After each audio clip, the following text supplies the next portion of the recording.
దేవుని వాక్యం ఏముంది? ఆయన చిత్తాన్ని నువ్వు తెలుసుకోవాలంటే నువ్వు మారాలరా. నీ మనసు మారాలరా.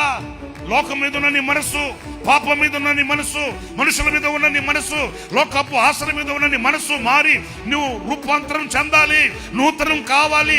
నూతనమైతే, రూపాంతరం చెందితే, మనసు మారితే అప్పుడు ఆ దైవ సంకల్పం ఏంటో నీకు తెలుస్తుంది. ఆ దైవ సంకల్పం ఉత్తమమును అనుకూలమైంది నీకు. అందులో నువ్వు వేసే ప్రతి అడుగు ఆనందంగా ఉంటుంది. అందులో నువ్వు నిలిచిన ప్రతి స్థలం ఫలభరితంగా ఉంటుంది.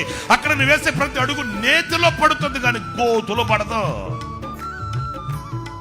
ఎందుకు ఈ రోజున గుంట కుక్క నీటి తాగడం, వేసిన ప్రతి అడుగు గోతులో పడితే అల్లాడిపోతూ తల్లడిల్లిపోతూ ఇరుకుల్లో, ఇబ్బందుల, కష్టాల్లో, నష్టాల్లో, వ్యాధుల్లో ఈ రోజున ఆరిపోయిన దీపంలాగా ఉండడానికి గల కారణం దైవ చిత్తాన్ని విస్మరించిన ఏ పుష్పం కూడా వికసించదు, ప్రకాశించదు, పరిమళించదు అనే విషయాన్ని మీరు గుండెల్లో దాచుకోవాలి.